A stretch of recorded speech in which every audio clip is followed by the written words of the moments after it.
Hi friends, நான் இன்றைக்கி 5 types of omelette உங்களுக்கு போட்டு காட்ட போகிறேன். வாங்க எப்படி செய்கிறேன்னு பார்க்கலாம். ஃபர்ஸ்ட் நான் ப்ரொக்கோலி, கேரட், ஆனியன் போட்டு ஆம்லெட் செய்ய போகிறேன். அதுக்கு கேரட்டை நல்லா துருவி எடுத்துருக்கிறேன். ப்ரொக்கோலியை சின்ன சின்னதாக வெட்டி இருக்கிறேன். வெங்காயமும் சின்ன சின்னதாக வெட்டி எடுத்துருக்கிறேன்.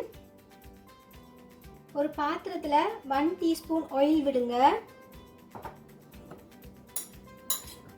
கேரட், ப்ரொக்கோலி, ஆனியன் சேர்த்து வதக்கி கொள்ளுங்க.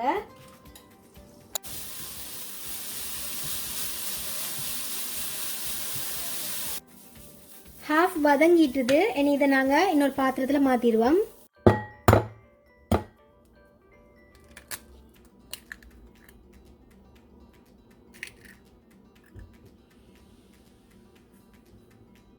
முட்டையை இதில் சேர்த்துருக்கேன். அதோட கொஞ்சம் உப்பு போடுங்க, கொஞ்சம் மிளகு தூள். இதை நல்லா மிக்ஸ் பண்ணிக்கொள்ளுங்க. திருப்பி பாத்திரத்தை அடுப்பில் வச்சுருக்கேன். நான் அதில் 1 டீஸ்பூன் ஆயில் விடுறேன்.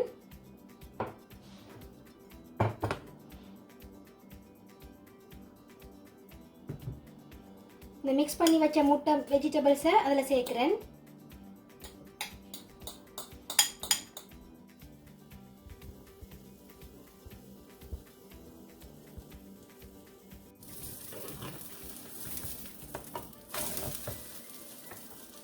Omelette with carat and broccoli ready ஆயிடுச்சு. இனி நாங்கள் இதை எடுத்துடலாம்.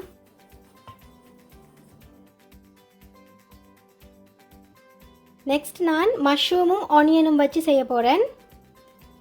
பாத்திரத்தை அடுப்பில் வச்சுட்டு 1 டீஸ்பூன் ஆயில் விடுறேன். இதோட மஷ்ரூமையும் ஆனியனையும் சேர்த்து வதக்குறேன்.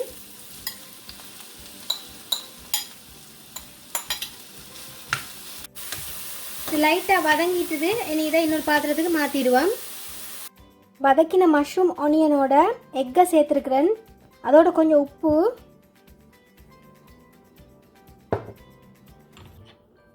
கொஞ்சம் மிளகு தூள்.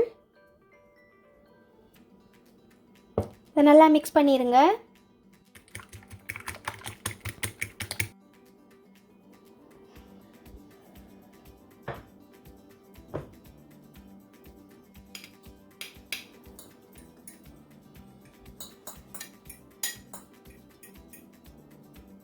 இதை நாங்கள் மூடி ஒரு 2 மினிட்ஸ் குக் பண்ணுவோம்.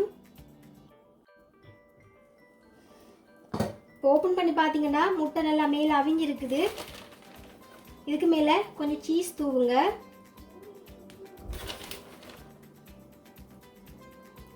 இதை இன்னொரு 2 மினிட்ஸ் மூடி குக் பண்ணுங்க. எங்களோட ஆம்லெட் ரெடி ஆகிட்டு இனி இதை எடுத்துடலாம்.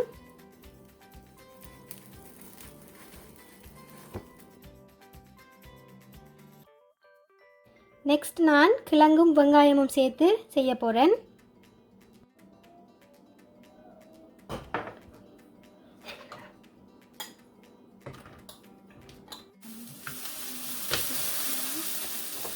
கொஞ்சம் உப்பு சேர்த்து மிக்ஸ் பண்ணுங்க. இதை மூடி ஒரு 2 மினிட்ஸ் குக் பண்ணுங்க.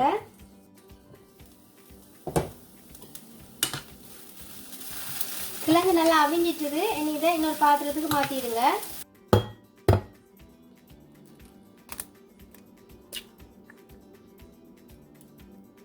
முட்டை சேர்த்துருக்கேன். அதோட கொஞ்சம் உப்பு, கொஞ்சம் மிளகு தூள் சேர்த்து நல்லா மிக்ஸ் பண்ணிக்கொள்ளுங்க. 1 டீஸ்பூன் ஆயில் விடுறேன். இதில் ஹாஃப் முதல் விடுங்க.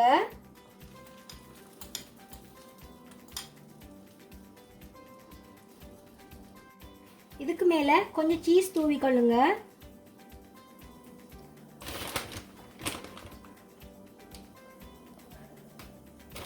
மிச்ச ஹாஃபை இதுக்கு மேலே சேர்த்துருங்க.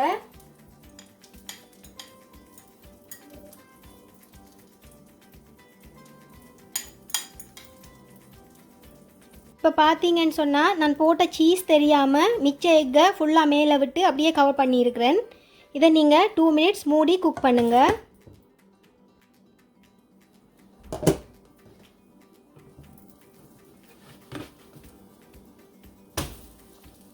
இதை திருப்பி மூடி ஒரு 2 மினிட்ஸ் குக் பண்ணுங்க.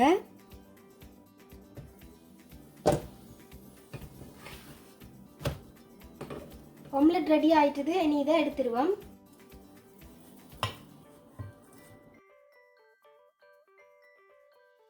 நெக்ஸ்ட் வந்து நான் பச்சை மிளகாய், வெங்காயம், கருவேப்பிலை சேர்த்து செய்ய போகிறேன். பாத்திரத்தை அடுப்பில் வச்சுட்டு அதில் 1 டீஸ்பூன் ஆயில் விடுறேன். கொஞ்சம் கடுகு, கொஞ்சம் பெருஞ்சீரகம்,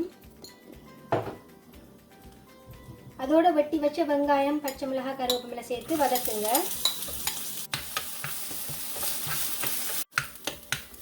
வெங்காயம் நல்லா வதங்கிட்டுது. இனி இதை இன்னொரு பாத்திரத்துக்கு மாற்றிடுவோம். வெங்காயத்தோட முட்டை சேர்த்துருக்கேன். அதோட கொஞ்சம் உப்பு, கொஞ்சம் மிளகுத்தூள் சேர்த்து நல்லா மிக்ஸ் பண்ணிக்கொள்ளுங்க.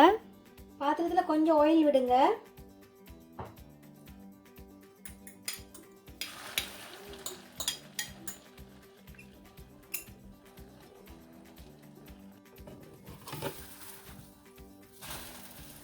ஆம்லெட் ரெடி ஆயிட்டுது. இனி இதை இன்னொரு பாத்திரத்துக்கு மாற்றிடுவோம்.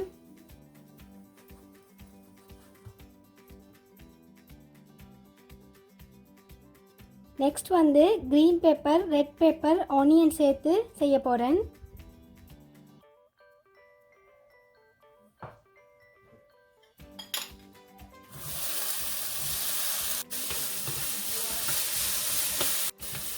இது வதங்கிட்டுது. இப்போ இன்னொரு பாத்திரத்துக்கு மாற்றிடுவோம். வெஜிடபிள்ஸோட முட்டை சேர்த்துருக்கிறேன். அதோட கொஞ்சம் உப்பு சேருங்க, கொஞ்சம் மிளகுத்தூள் சேர்த்து நல்லா மிக்ஸ் பண்ணிக்கொள்ளுங்க. பாத்திரத்தில் 1 டீஸ்பூன் ஆயில் விடுறேன்.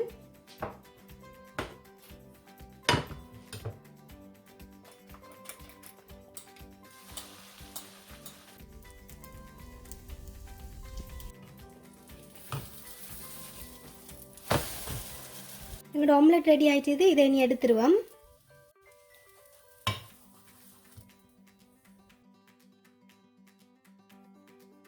எங்களோட 5 வகையான ஆம்லெட் ரெடி ஆயிட்டுது. நீங்களும் வீட்டில் இதை ட்ரை பண்ணி பாருங்கள். எப்படி இருக்குன்னு கமெண்ட் பண்ணுங்கள். பிடிச்சிருந்ததுன்னா மறக்காமல் லைக் பண்ணுங்கள், ஷேர் பண்ணுங்கள், சப்ஸ்கிரைப் பண்ணுங்கள். தேங்க்யூ.